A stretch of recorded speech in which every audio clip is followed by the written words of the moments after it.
Shubha Sandhya Vaksil. Good evening. Today is Sunday, 6 o'clock. So we start our usual meeting.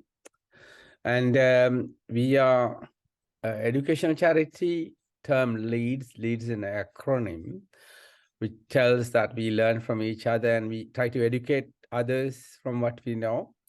So that will help people use better logic when they make decisions. So we hope that will ultimately contribute to Sri Lanka living up to its standards or improving. So that's what we are doing. So today I have a small few announcements to make, and then after that we will go to today's talk.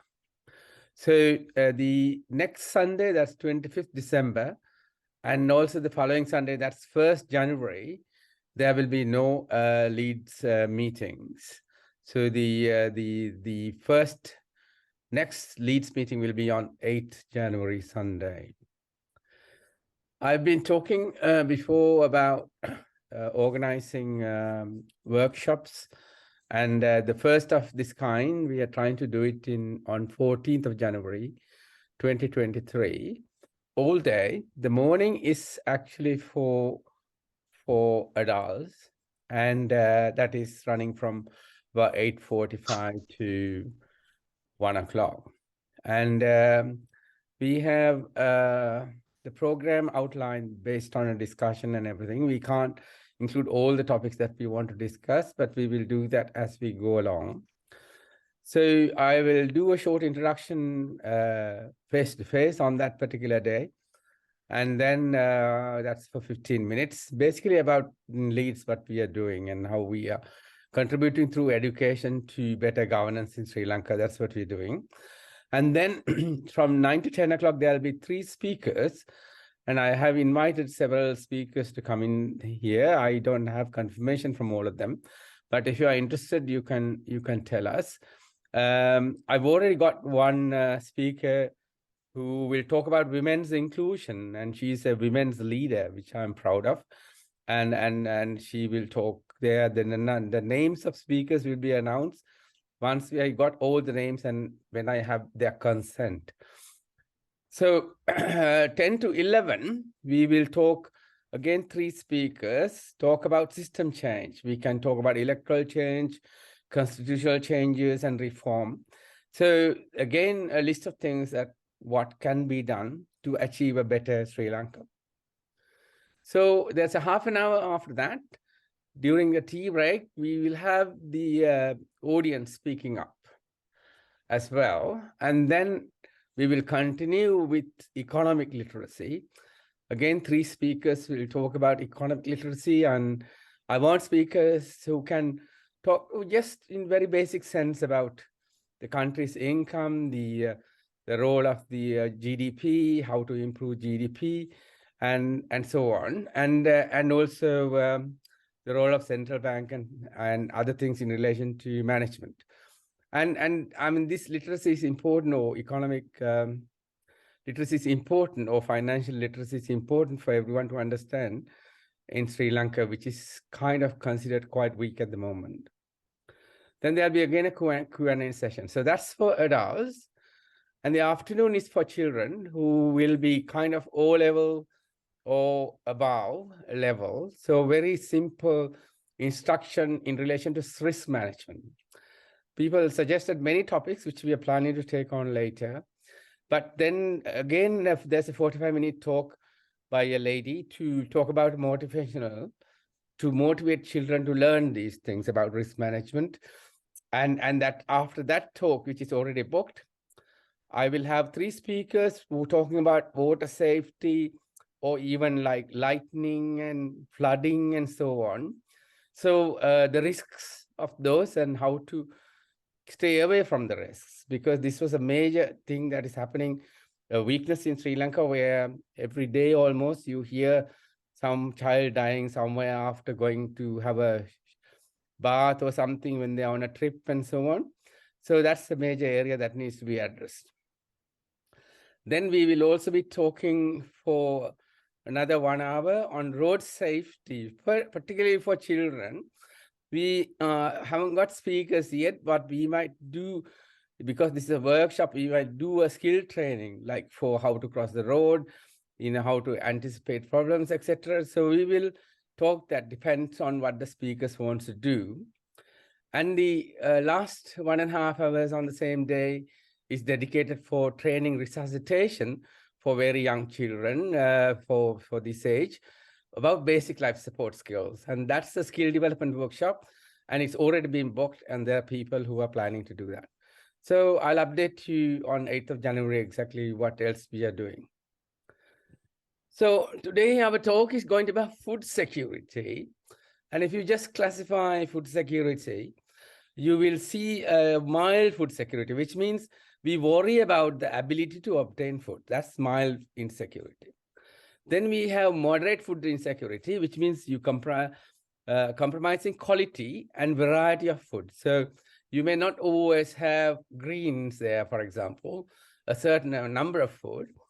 Then it starts to reduce in quantities and people may start skipping meals. That's where the moderate now kind of enters severe food insecurity, where people will be experiencing hunger. And in Sri Lanka, most people may be somewhere here or somewhere there. So we have a real concern that we need to talk about this. Then addressing this, here we go. You have food security, safety, and sustainability, source reduction. So that means reduced food losses and waste. So that's number one. And number two is redistribute, reprocess the available food. That is to feed hungry people. Now, these two things, we are involved to some extent as leads. Education we are doing in relation to this. We've had several talks on this. And we have trying to establish food banks, and we have developed a food bank app as well. So we are working on this, and we are trying to spread the use of these for the future. Then recycling and recovery of energy in nutrients, recover energy in nutrients. So these are the kind of things that we can recycle without sending everything to incineration to landfill. So that's how we can improve food security. So today we have a speaker. I will introduce how I found the speaker. Now, this is his article. He wrote, this is Dr. C.S. Veeraratne. He wrote Achieving Food Security Integrated Plan Necessary on 2nd of December, right? So then I was trying to, because the article was fairly good, and I tried to contact him, and I did. So, but let's see what followed, yeah? So the 8th of December, this same subject becomes a editorial on the island. An acute economic crisis since early 2000 has caused severe food insecurity in Sri Lanka. An estimated 6.2 million people, that 28% of the population, are moderately acute food insecure, while 66,000 people are severely acute food insecure. 2 in 5 households, that's 40%, spend more than 75% of their expenditures on purchasing food, leaving little to spend on health and education. Many families have exhausted their savings and are struggling due to crippling inflation. That's 8 December. This is a direct extract from the editorial. Then see what happens.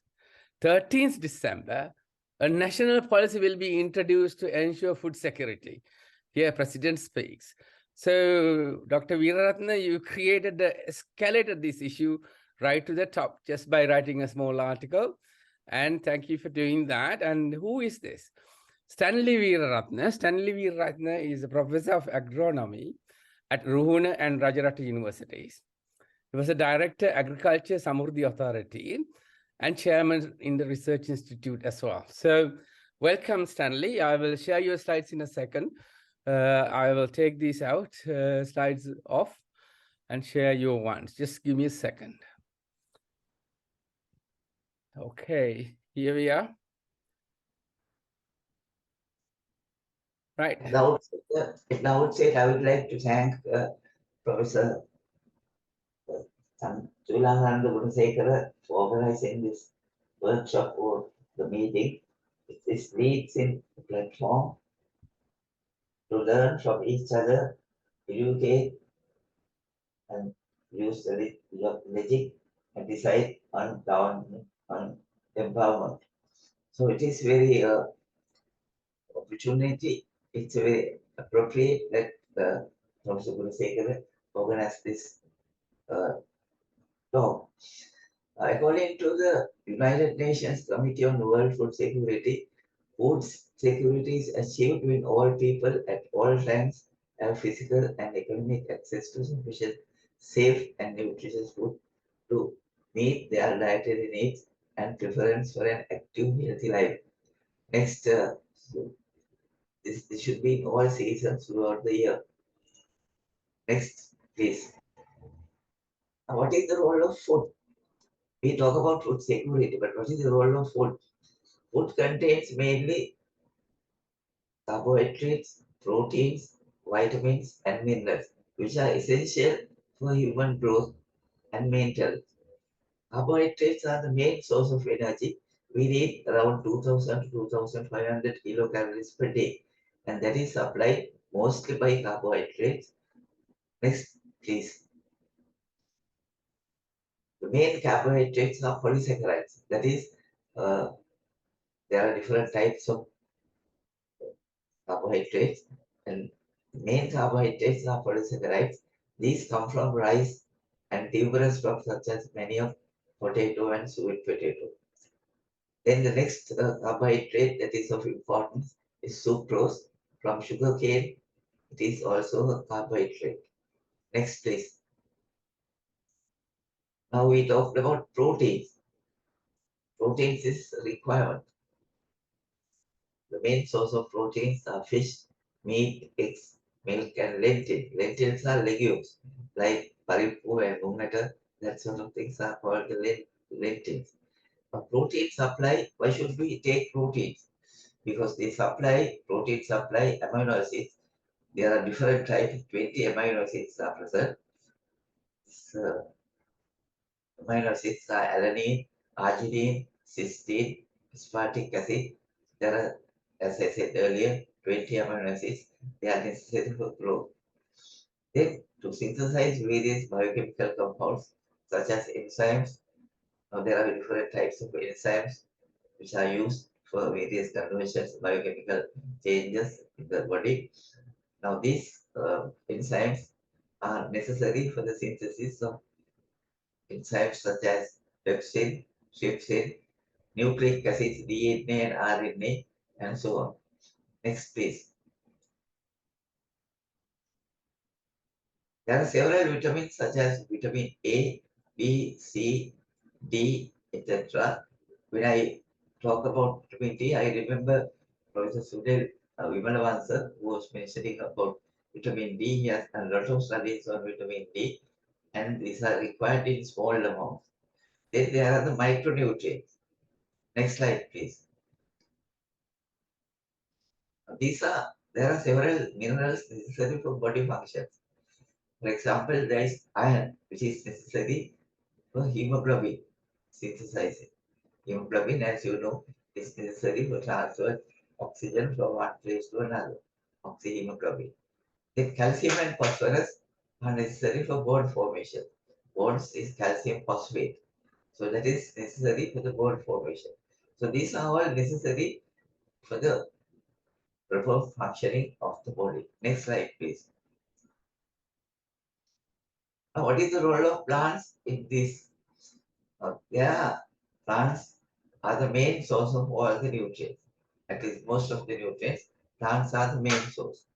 In Sri Lanka, local production of carbohydrates, mainly rice and sugar, and proteins, fish, meat, and milk, is inadequate to meet the demand. That is why we are talking about food insecurity. We need all this food like carbohydrates, proteins, but they are not available in sufficient amounts. Next slide, please. The local production of carbohydrates, mainly rice and sugar, and proteins, is inadequate to meet the demand, as I said earlier. And therefore, these food items have to be imported. They imported from different countries. Even rice is imported. Earlier, I remember about 5 years ago, we were almost self-sufficient in rice, but now, unfortunately, we have to import rice from other countries like China, Thailand, and so on. During the last few years, we have spent nearly 300 billion rupees on this food import because it has come down a little bit because there's a imports are restricted, so there is less spent on this food. But the fact is that we are spending a lot of money on food imports. Next slide, please. Now, what is the role, what is the importance of food security? In Sri Lanka, FAO, that is Food and Agriculture Organization, and World Food Program estimate that 6.3 million Sri Lankans are facing moderate to severe acute food security. So that is very serious. 6.3 out of 22 million. This could be attributed mainly to shortage of food and high food prices. So number of factors. So shortage, mainly the shortage of food and high food prices. Next slide, please. So achieving the food security, because food security is at low level, it is essential that food availability is increased to achieve food security. So food should be made available to everybody in sufficient amounts, and it should be affordable, and it should be available to achieve food security. Next slide, please. How are we to achieve food security? There are various ways which I am going to explain now. Next slide, please. Increase the productivity. Now we have nearly 2 million hectares under crop production, rice, and vegetables, potato, and so on. So the productivity of these have to be increased. Now rice we produce only 4 metric tons, 4 million metric tons, sorry, 4 million tons of paddy, which has to be increased to at least by another 2 or 3 metric tons to increase the productivity. Next slide, please. Now, development of home gardens. This is very important because Sri Lanka is a land of villages. There are around 14,000 of them. The total area of home gardens in Sri Lanka is around 300,000 hectares, representing about 25% of the total agricultural area operated by persons. Next slide, please. So, the increase the productivity of home gardens to increase food security is of paramount importance. Numerous crops such as uh, various crops such as cereals, they supply carbohydrates, proteins, vitamins, minerals. These can be grown in home gardens. Next slide, please. What crops to be grown in the home garden? There is potato, which can be grown in many parts of the country, which supplies carbohydrates, and it is a source of nutrients, source of energy for people. Then the next one is sweet potatoes. This is quite common, but it should be grown in these home gardens, which will supply enough carbohydrates to the people growing. Then manioc also called tropical, not tropical potato. Manioc is the crop which can be grown in many parts of the country. This tapioca, manioc is tapioca, and that can be grown. It grows very well in most parts of the country. And the next one is inala. Inala is it's called tropical potato. If you have tasted inala, it's small, smaller than potato, but it has a lot of nutrients, especially carbohydrates. Next slide, please. Now, this is inala. It's cultivated in some parts of the country.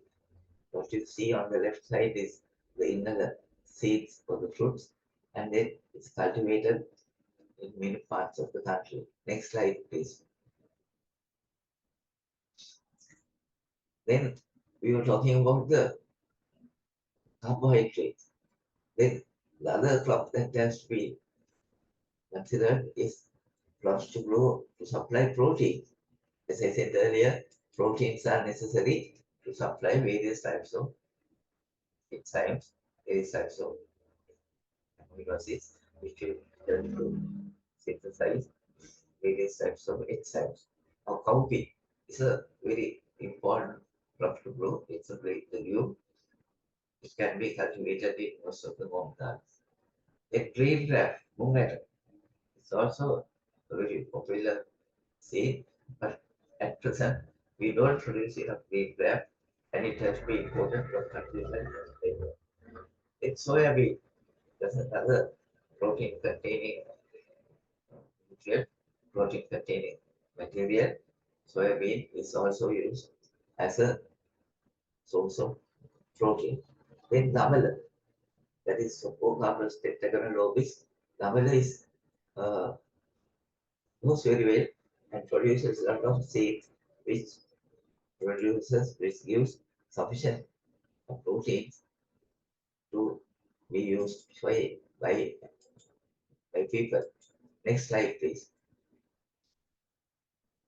Now, not only these cereals and lentils, but even vegetables such as guruvana, etc. These supply all these vitamins and minerals which are necessary. I mentioned at the beginning that we need various types of proteins and carbohydrates, etc. But in addition, we need vitamins and minerals. So these are supplied by guruvana, etc. Next slide, please. Then, in addition to these crops, like the lentils and the carbohydrate and the food crops which supply carbohydrate, food crops such as papaya, banana, mango, etc., also can be grown in the home garden. If we have a papaya tree in the home garden, I have a papaya tree in my home garden, and we get at least once in 2 to 3 weeks a good sized papaya fruit which has lots of proteins, which has more than proteins, it has lots of nutrients, fiber, and vitamins and minerals. Then banana is also another fruit crop to be grown that also provides various types of nutrients, mainly minerals, and then mango, etc. Mango also supplies nutrients and minerals and vitamins. Next slide, please. Now, when you are cultivating these, it is important that fertilizers such as compost, urea, potassium chloride, and TSP applied at correct times. Now, why I say that it is necessary because when plants grow, it absorbs nutrients from the soil. Maybe you can grow one crop and then followed by another crop. That crop will not have enough nutrients like nitrogen, phosphorus, and potassium. Therefore, the plants will not produce enough. Therefore, it is important that compost, urea, potassium chloride, TSP is triple superphosphate, these are applied at correct times. Now, at present, farmers are provided with urea, but not at the correct time. When crop is half grown, they are given urea, which is not satisfactory. And potassium chloride is also important, that is KCl, and THP, these should be applied at correct times. Next slide, please. Now, what are the limitations in cultivating this? One is suitable high yielding planting materials are not available. There should be different varieties which give high yielding, which give high yields, but these are not available. The seeds which are available are very expensive. These are all hybrid seeds imported from different countries, and they are very expensive. Sometimes a kilo of seed, for example, chili seed, is around 300,000 rupees. So it's very expensive. Then provision of good quality seeds, seedlings, and other planting materials of vegetables, fruit, etc. will motivate householders to cultivate better crop varieties. So this is important because if they are going to cultivate this, they should be giving high yield. But most of the seeds and seedlings which are available at present are not high yielding varieties. So if they are given varieties which give high yield, then householders will cultivate better crop varieties and that will motivate them to cultivate this and cultivate the home garden. Next slide, please. So how can we overcome these issues? Next slide, please. Now, there are various pests and diseases of this armyworm, which has been reported recently to attack crops like maize. We should have some systems to control this. But unfortunately, we don't have any system to control these diseases for the pests. Perhaps you remember we had various pests and diseases some time ago. Uh, these were not available that time, but now these pests and diseases are available. These pests and diseases are causing problems to the people. The people used to cultivate vegetables and so on. Now, a long time ago, the crop of the crops were attacked by fungus, and as a result, the crop was completely given up. It was this coffee rust, which caused the coffee plant to be affected by the fungus. Next slide, please. How can we overcome these problems? Now, to overcome these problems, non-availability of fertilizers such as compost, urea, potassium chloride, as I mentioned about it earlier, they should be applied at correct times. It should be made available to the farmers so that they can apply these fertilizers at the correct time. Next slide, please. How can we find alternatives? The cultivators need to be assisted by relevant authorities to obtain necessary inputs such as seeds, planting material. There are various types of organizations in Sri Lanka. There's National Food Secretariat, then Cultural Department, which are supposed to supply these inputs such as seeds and planting material. Then pests and diseases have to be controlled if you are going to get a successful yield. The fertilizers, I mentioned earlier, should be applied at correct times, should be made available at correct times. Next slide, please. Now we have talked about home gardening, but then the cultivation of field crops, because that also is important with regard to food security. We spend a colossal sum on importing food items, which have a positive impact on food security.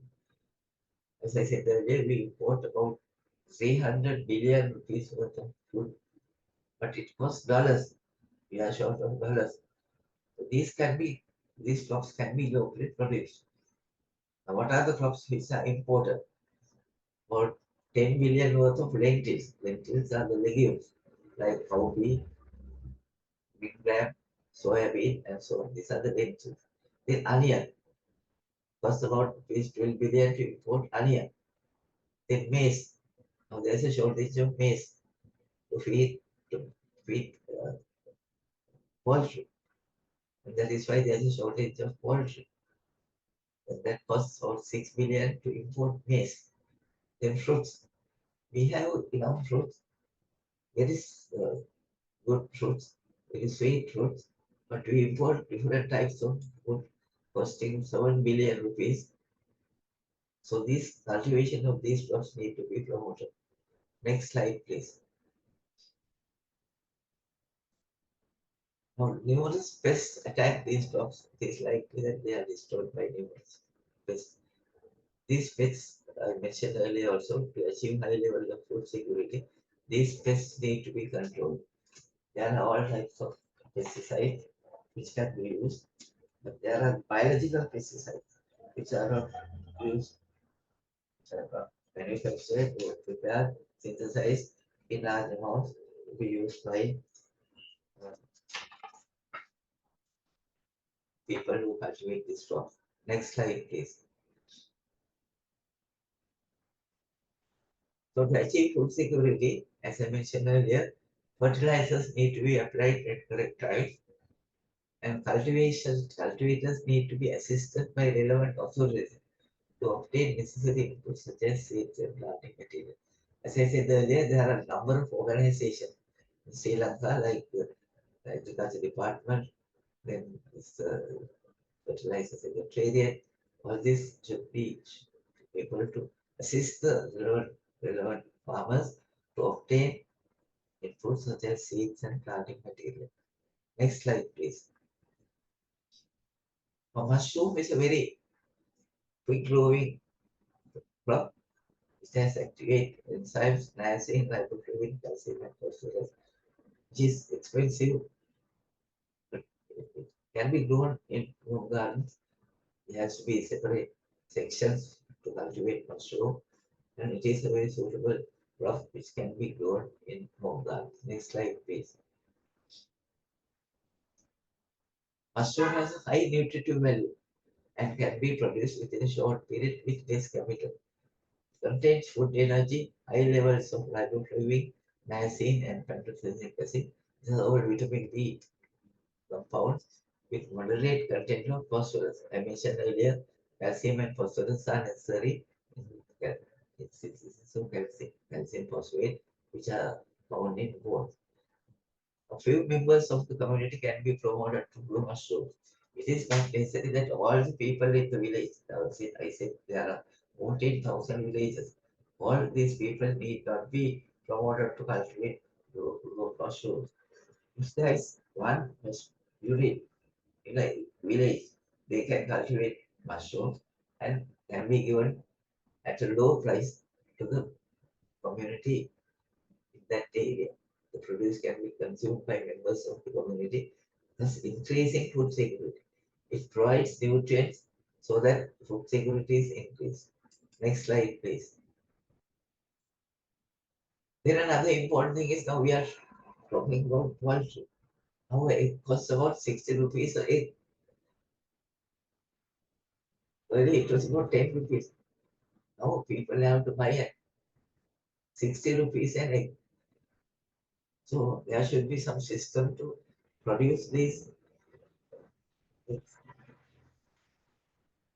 with the originates in the villages.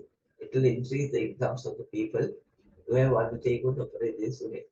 It will also improve the nutrition status of the community as eggs will be available within the community. Now people don't have eggs in their community. They have to go to the city to buy eggs, and that is also at a very high price, 60 rupees. Who can afford to buy an egg at 60 rupees? It will also improve food security because, as you know, eggs have a lot of nutrients, vitamins, minerals, and uh, some protein. Next slide, please. Next slide, please. And then wastage. Waste, there's a lot of wastage of food.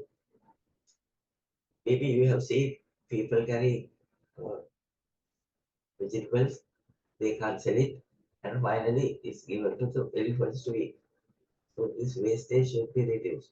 And even during transport, there's a lot of wastage because they are not properly handled, and then there's wastage as a result. Next slide, please. Now, land degradation is one of the factors important in achieving food security. This has been spoken many times in previous years, but not much action has been taken to prevent land degradation. Now, land degradation means soil erosion. Soil, as you know, contains lots of uh, nutrients such as nitrogen, phosphorus, and potassium. So, degradation when soils are eroded, then plants will not be able to grow well. Next slide, please. Now, this is a degraded land. You can see rocks on the surface. Now, how can you grow crops on this type of land? is not possible. It will grow, but then you won't need a high yield because the water holding capacity of the soil has decreased, and also the nutrient level of the crop of the soil has also gone down as a result of land degradation. Next slide, please. So one of the factors important in achieving food security is prevention of land degradation. Substantial amount of soil per hectare per year is lost due to soil erosion. It has been estimated that around 60 tons of soil is lost due to soil erosion. When there is land degradation, there is soil erosion, soil compaction, and nutrient depletion, causing productivity in plants to decline, make crop production less profitable. Next slide, please. Now, as I said earlier, the amount of food wasted due to poor transport and inefficient storage would raise, if you avoid this, if you reduce this amount of food wasted, it could raise food security. But unfortunately, there is no proper system to transport food, and a lot of food is wasted as a result. Next slide, please.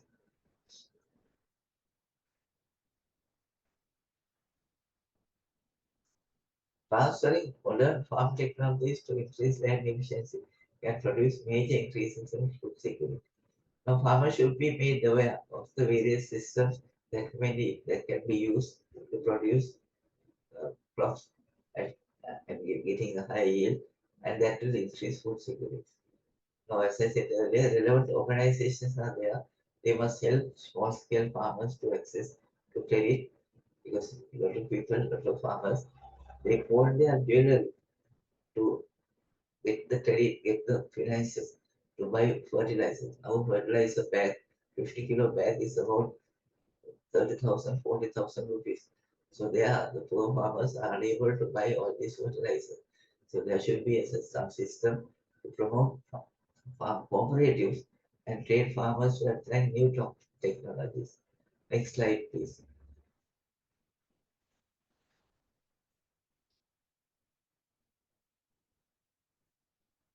So small-scale farmers should be provided with credit to improve their productivity, which will improve food security. Next slide, please. The current government will improve the food security of the country. Next slide, please. Research and innovation. A lot of research is done on various aspects of food production. A lot of papers are written, a lot of papers are read at various conferences, but these are not implemented. So this is important that the research findings are properly transported or properly given information to the farmers so that they can increase their food security level. Next slide, please.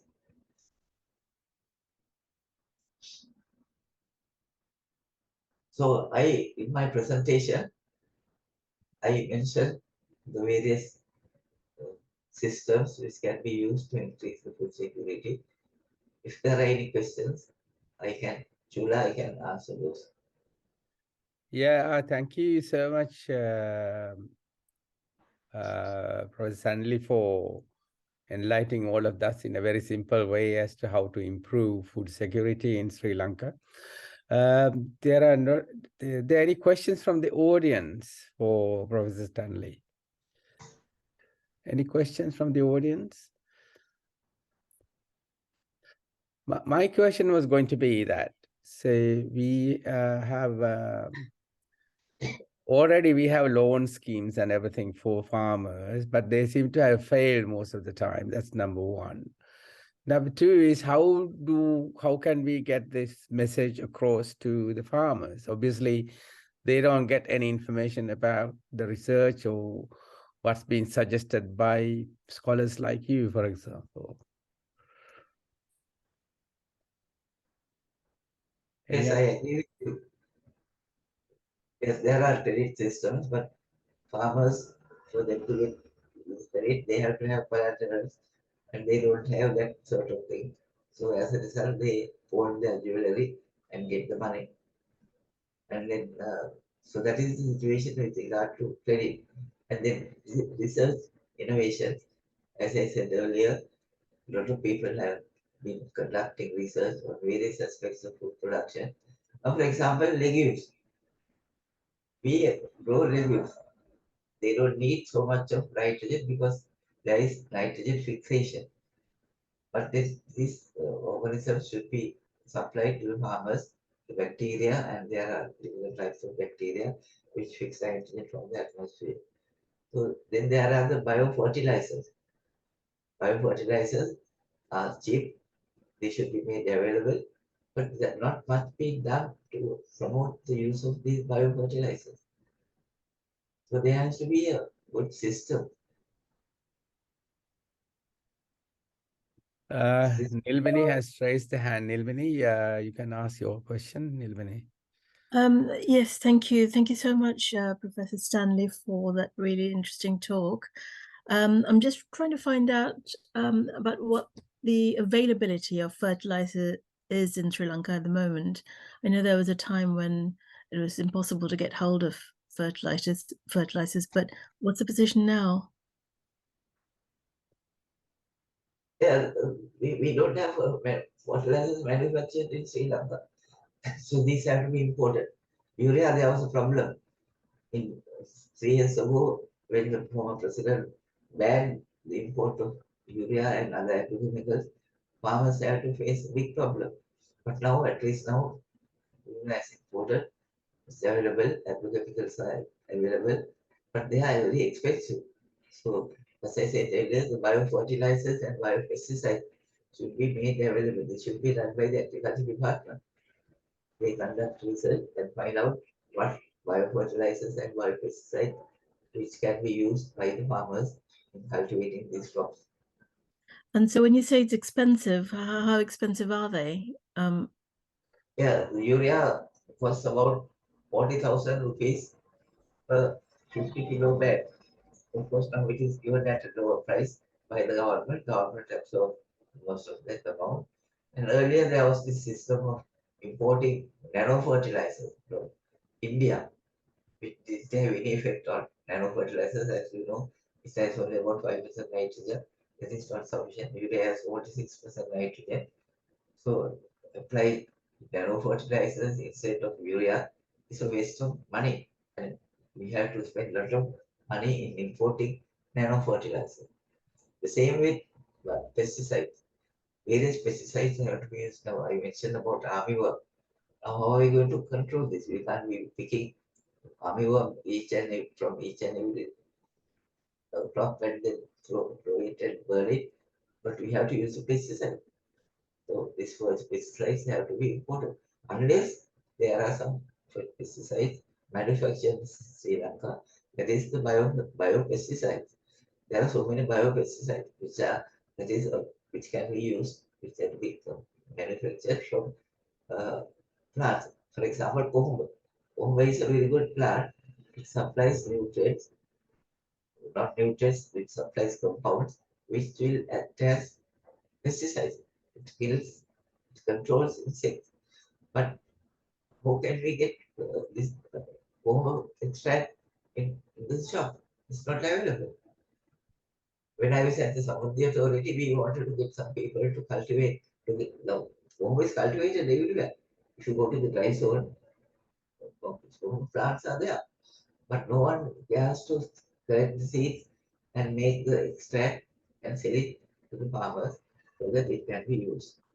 So that is the present situation.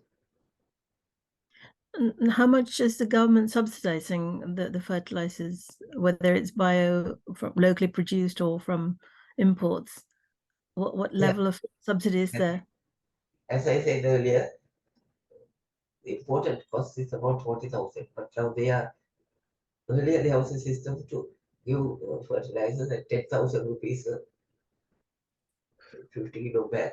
Now the government is going to give money. Recently, Minister of Agriculture mentioned that instead of giving fertilizer, they will give money. So I don't know how effective will that be, because once you give once, people have given money, whether they will use it for fertilizers or for something else. So there should be a proper plan. but these are missing.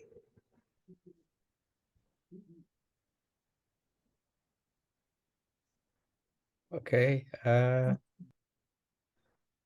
Nilmani, any more questions, Nilmani? No. Yeah, Dr. Dula. Yes. Yeah, very useful talk.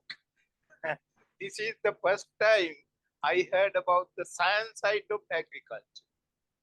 At the same time, the kind of research activities done by our agriculture experts. But unfortunately, as you also suggested, we need to see a very small gap between research and practice. At the moment, I know they are working hard, but now by this talk, I understand there is still to narrow the gap between the theory and practice. How can we do this one? Who is to initiate this one? What kind of finance is required for that? So we have to sort out all these things at the moment. So that's my idea. Thank you very much. Yeah, Yeah, that's a general effort. We're trying to help. Anyway, yes, Stanley, yeah. yeah, that's a very good idea. I mean, this has been, I have been mentioning this long time ago that we must use the biopesticides, but there are institutions like your coconut research institute. Now recently they have reported coconut trees are affected by some kind of insect. So how are you going to control them? The whole crop will be affected. In fact, a few years ago, coconut trees in Kaligama area were uprooted because there was a disease which they couldn't find what the cause is. So the same way, there's crops which are affected by pesticide, by pests should be there should be pesticides, biological pesticides which can be used to control. It is very important that they are properly controlled. Otherwise, the yields will go down. Thank you. Yes, Professor Lakshman, you have also raised hands. Yeah, thank you, Jula. Happy to listen to Dr. C.S. Veeratna, one of our senior colleagues from Peradeniya, few years senior to us. And I think his presentation was very, very simple and very, very understandable by the layman like us. So I have a few comments and questions. I heard I saw somewhere that in the case of Sri Lanka, the food productivity is low compared to any other country in the region. Are there any special reasons for that? And then our agro exports are very poor compared to many other countries, especially like Thailand and all.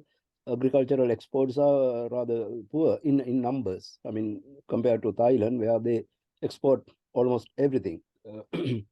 And then why Sri Lanka is slow in adapting mechanized agriculture? Most of our youth are now in the three-wheeler trade. So at least if we can promote some of them through mechanizing agriculture and make it a sort of lucrative job, some of these youth can be attracted to support our agriculture sector. And then recently we saw the Hela Bojun concept, which is very popular in Sri Lanka, is a very novel idea, which we have seen in the recent years, which provides cheaper and nutritional food to the population. And it's spreading out well. I have even suggested it to be start in the Peradeniya campus. The Vice Chancellor is working on that. So Helabojun concept like this, novel ideas are very important in this sector. Your comments, please.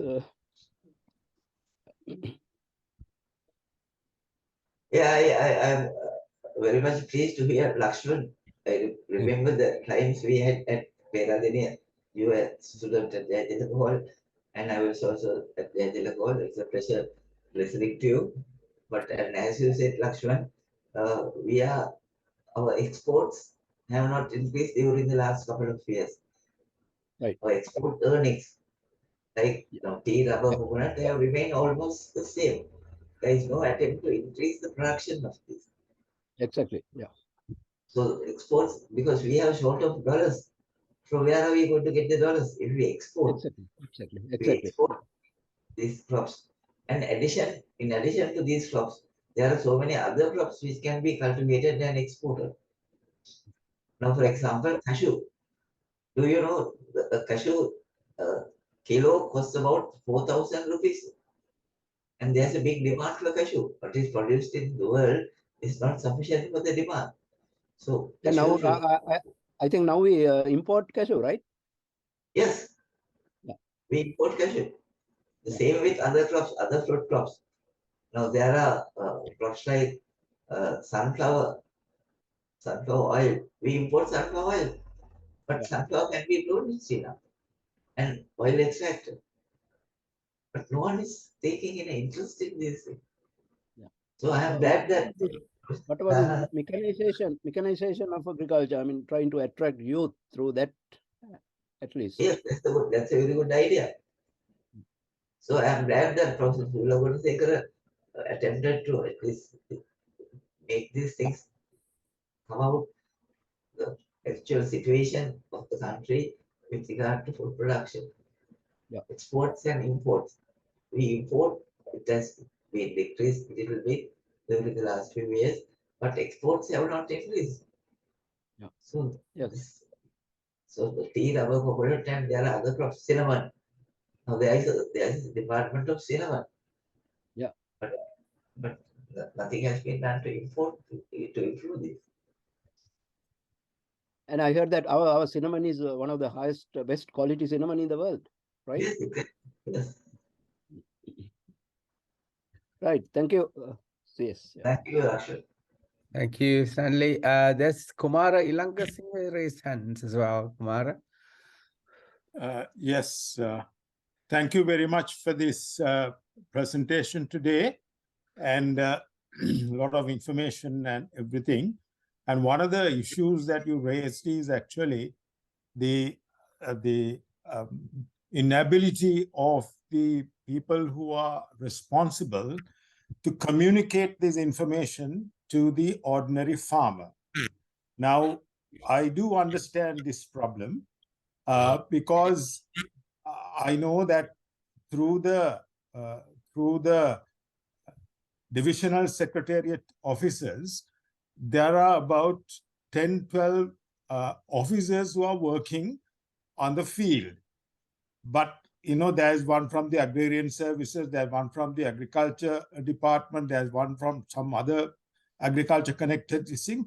There are a number of people. But the whole issue is that the link between them and the farmer is very weak. And the other important thing is that I'm not too sure whether these officers who are engaged in agriculture should come under the divisional secretariat or they should come under their respective agricultural departments, agrarian services or the Department of Agriculture or all that. So I think this is where we need to really address the thing, because I have come across a number of people who are working in these areas. I have been even to some extent helping them about home gardens and things like that. But only thing is that they are not accountable. They may be accountable to the divisional secretariat, but nothing beyond that. So it is not effective. It is not happening, and you don't see the results of this thing. So I think if at your level, if some communication can be made to the decision-making process about the responsibilities of these officers, I think it will be useful in the days to come. Thank you. Stanley, any idea about any answers for that? What Kumar said is correct. There are about 10 to 15 people in each divisional secretary. There is agricultural instructor, some of them are there are different types of people. Some have been recruited and they don't have a place to sit even. This is what they told me. Recently I visited some of the divisional secretary's office, and there is no proper use of these people. some of them are graduates. So there is no proper system to make use of this in the production of home gardens. And they are unable to visit these home gardens due to various problems like transport and so on.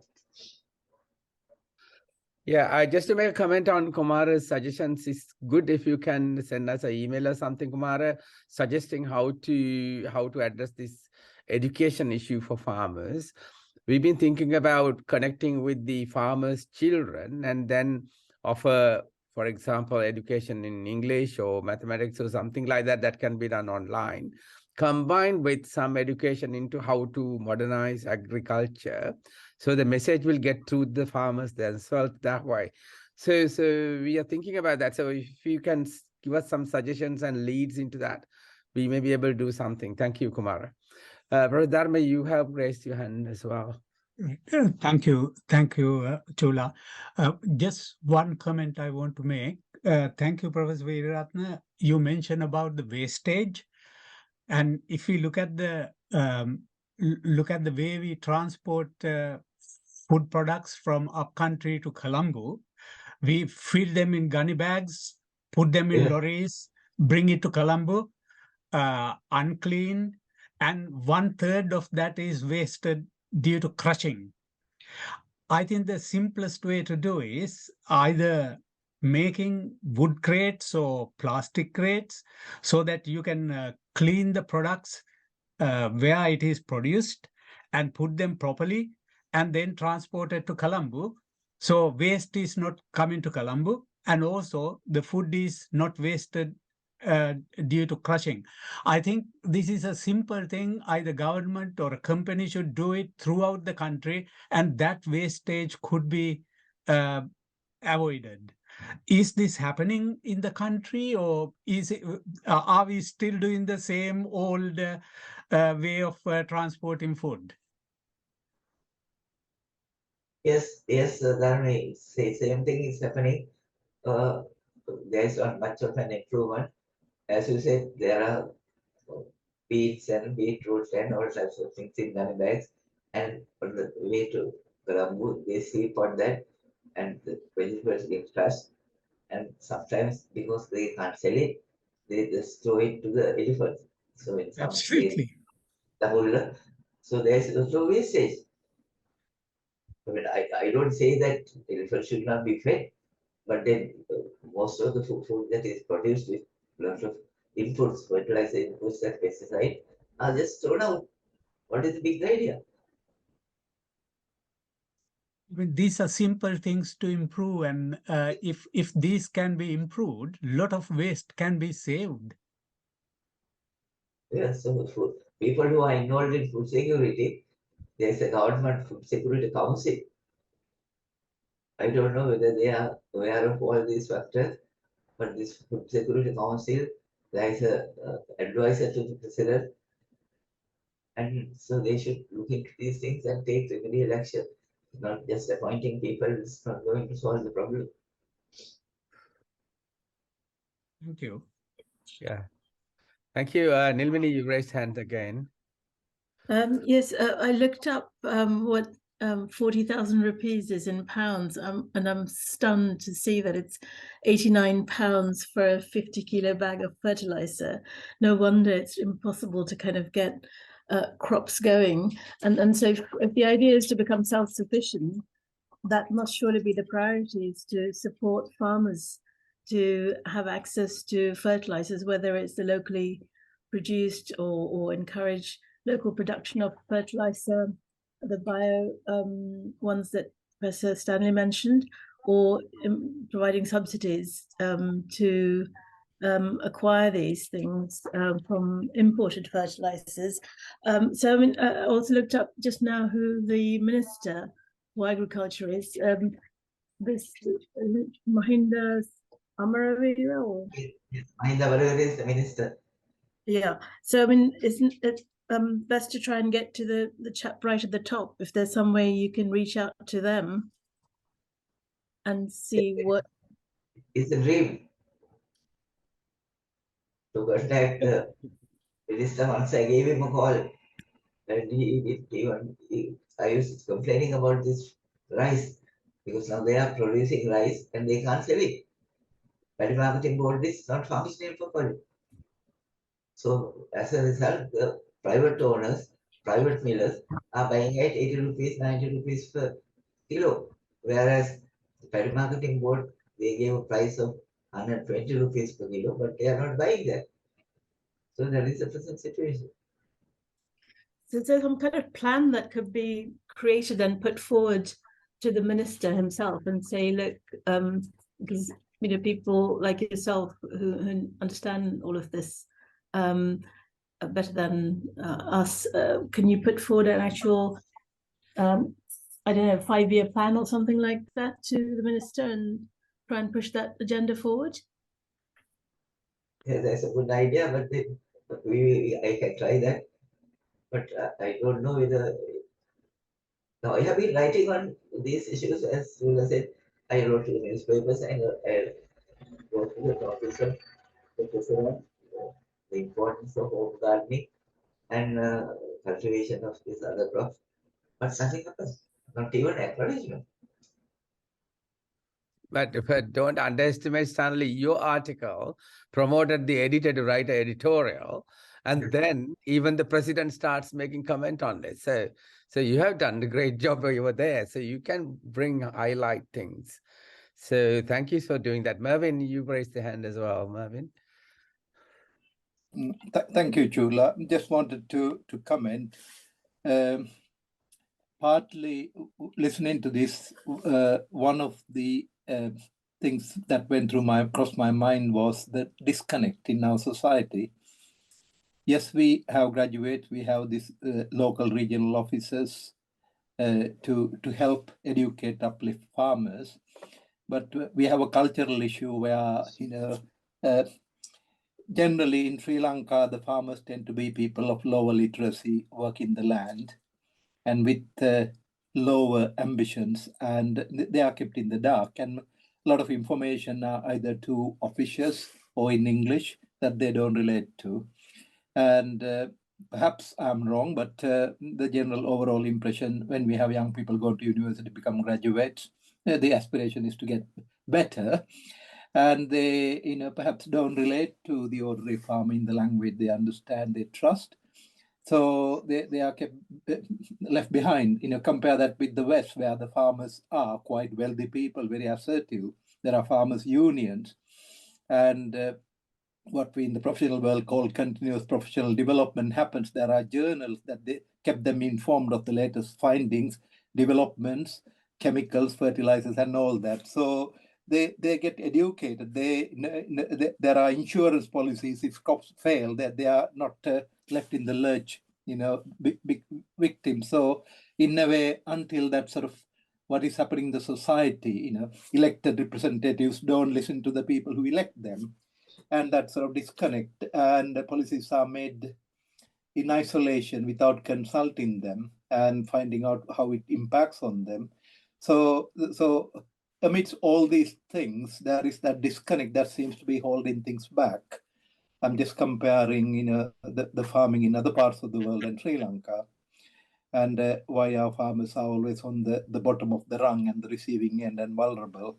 And like organic fertilizer, for example, the decision was made from the top without ever thinking or asking anybody how it will impact on them. So that is an issue that needs sorting if we really are to move forward as a country, as well as improve agriculture, among other things.